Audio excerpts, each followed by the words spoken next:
Bonsoir et bienvenue dans cette autre vidéo qui est consacrée à l'utilisation et à la compréhension de la fonction magique d'Excel qui est la fonction cible. On peut faire tant d'exercices liés à l'utilisation et à la compréhension de cette fonction. C'est une fonction qui est très importante, très utile de Microsoft. On ne peut pas du tout finir d'en parler. Son importance, c'est très important. On peut faire tant d'exercices dessus. Donc, pour cette vidéo, nous avons des questions ici. Et dans ces deux questions, on va tirer une question sur laquelle nous allons consacrer notre fonction ci. Puisque parfois, sa syntaxe paraît un peu complexe ou difficile pour certaines personnes, pourtant elle est très simple. C'est le plus souvent la réponse à une question pour vérifier si une condition est remplie. Est-ce que cette question est répondue? Oui, une action, non, une autre action. Est-ce que cette question est remplie? Oui, une action, non, une autre action. Donc, dans ce tableau, on va d'abord lire la question pour bien appliquer notre fonction ci. Dans la colonne commission, affichez oui si le chiffre d'affaires de l'agent est supérieur à 100 000 et non si le chiffre d'affaires est inférieur à 100 000. Donc l'objectif principal ici est de faire apparaître dans cette cellule oui, selon que le chiffre d'affaires qui est là est supérieur ou inférieur à 100 000. Donc je vais dire égal. C'est une fonction qui a juste trois options. La première option, test logique. Qu'est-ce que nous voulons tester? Quelle est notre question? C'est quoi notre condition?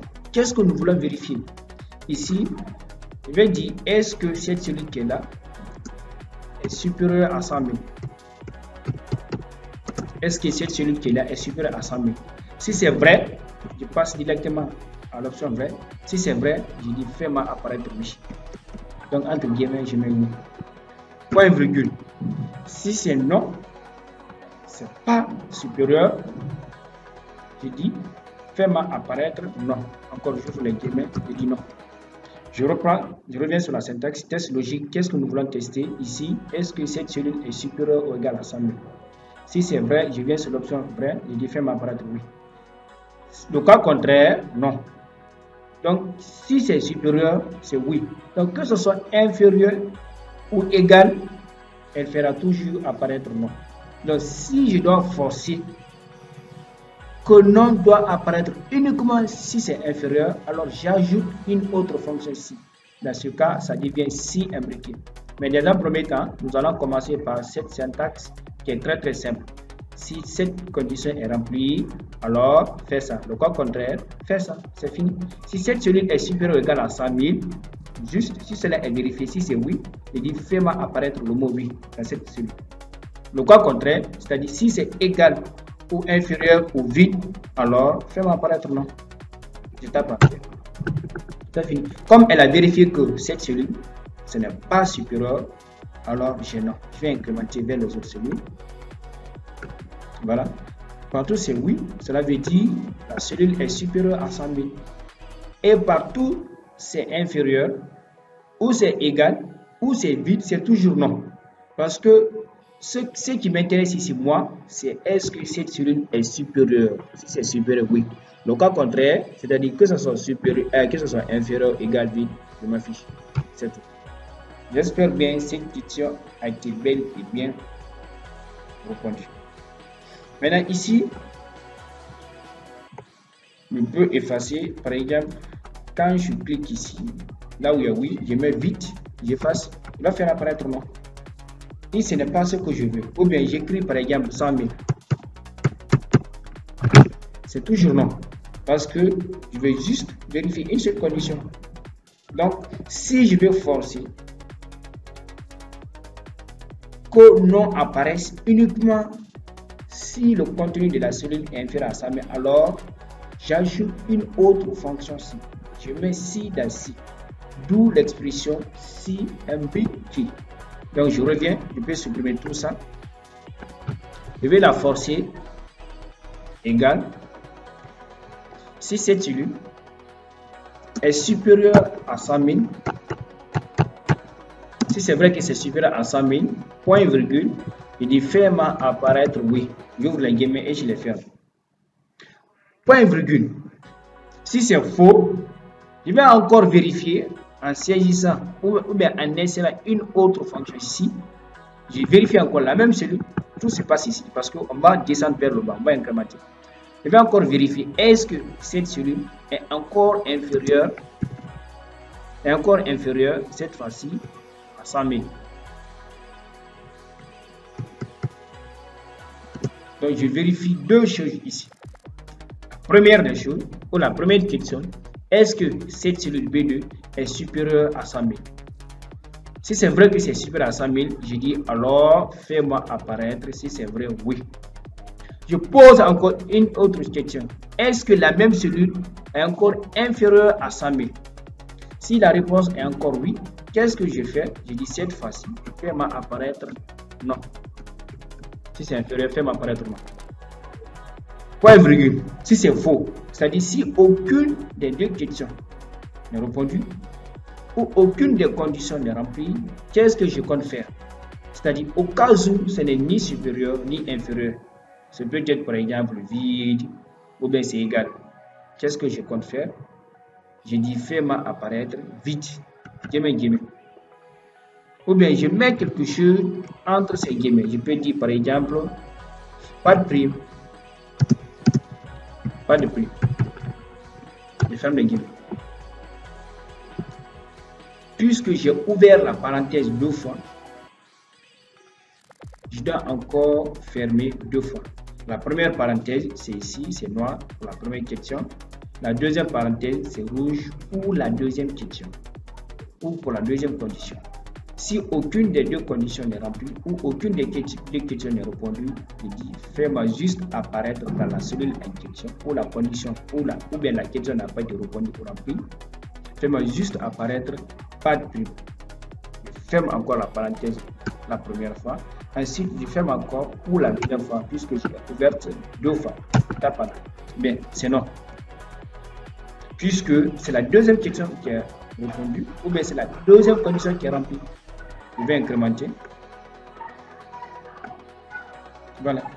Donc, partout, les deux conditions ne sont pas remplies ou bien les deux questions ne sont pas répondues, on fait apparaître pas de prime. Ici, c'est égal, donc pas de prime. Ici aussi, c'est égal, donc pas de prime. Et lorsque j'efface, par exemple, ici, je supprime. Voilà, c'est toujours non. Ici aussi, par exemple, je supprime. C'est toujours non, puisque c'est déjà inférieur. Le vide, déjà, c'est inférieur. Donc, c'est pourquoi il fait apparaître non. Je vais, par exemple, avec autre chose. Ah, oui. On revient. Voilà. Donc, partout, il voit que c'est inférieur, comme ici, non. Partout, il voit que c'est égal, comme je ne lui ai pas indiqué ça, donc il ne dit pas de prime. Et quand c'est vide aussi, vu qu'il n'y a rien, donc ça aussi c'est inférieur, donc il fait apparaître non. Pour la deuxième question, voyez ici, on dit une prime de 15% est accordée à tous les agents si la commission est supérieure à 100 000. Donc, on a dit ici le chiffre d'affaires plutôt. Si la commission est supérieure à 100 000 et 10%, si elle est inférieure, si elle est égale à 100 000, sinon 5%. Plutôt ici, pas commission, plutôt CA.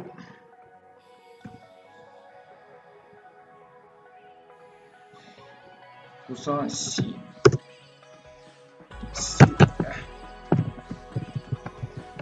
voilà. Donc, une prime de 15% est accordée à tous les agents si le CA, voilà,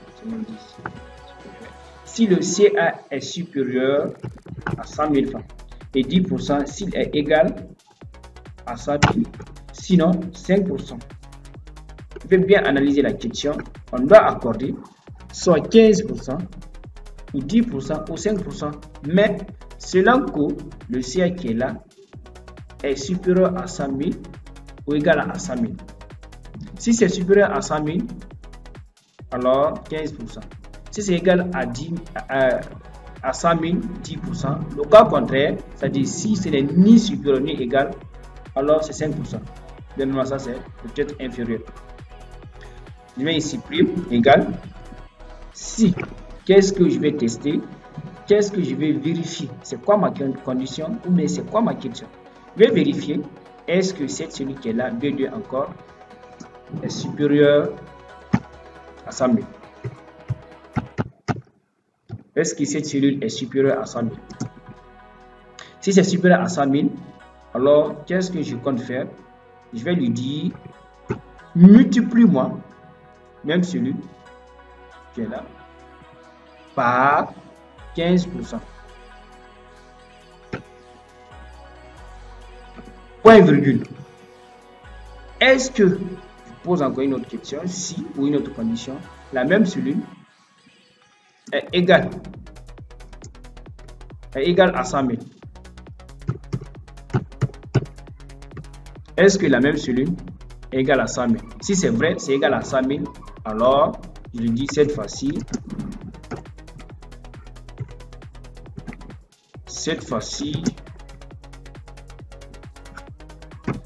multiplie-moi la même cellule par 10%.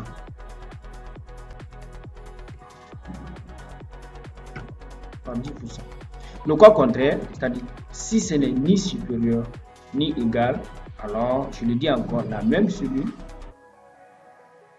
fois 5%. Donc on doit attribuer une prime aux agents, mais selon leur chiffre d'affaires. Si on voit que le chiffre d'affaires de l'agent est supérieur à 100 000, on lui donne 15% de son chiffre d'affaires. Si on voit que le même chiffre d'affaires est égal à 100 000, on lui donne 10% de son chiffre d'affaires.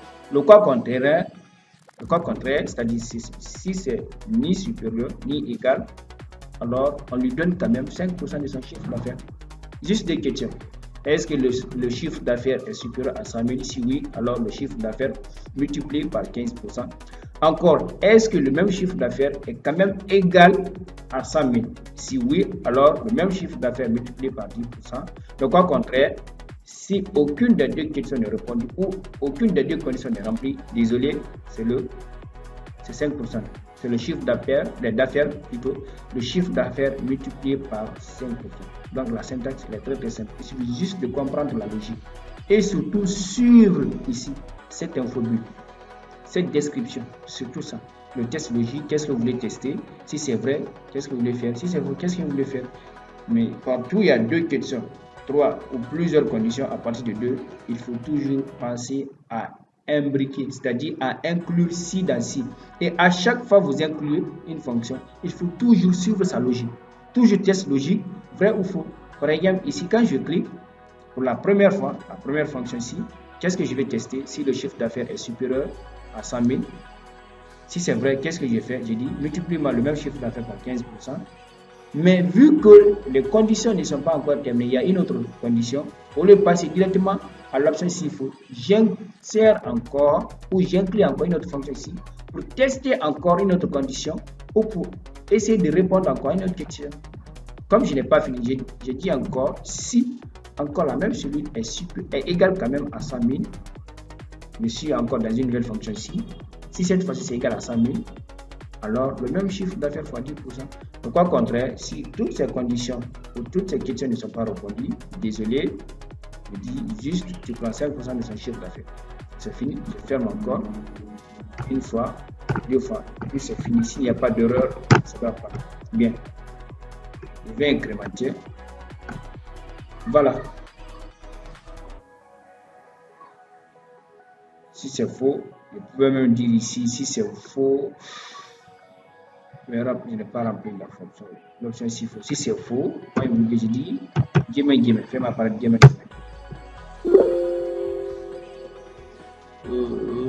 qu'est-ce que je fais ici? Ok, si c'est faux, ouais, c'est déjà rempli. Désolé, c'est déjà rempli. Bien. Si c'est faux, multiplie-moi par 5%. Bien ça. J'incrémente. Voilà. Donc, s'il vérifie que c'est inférieur, à 75 000, il prend en compte les 5%. Les 5%. Puisque ce n'est ni supérieur ni égal, mais c'est plutôt inférieur. Donc, 5% de 75 000, c'est bel et bien 3 750.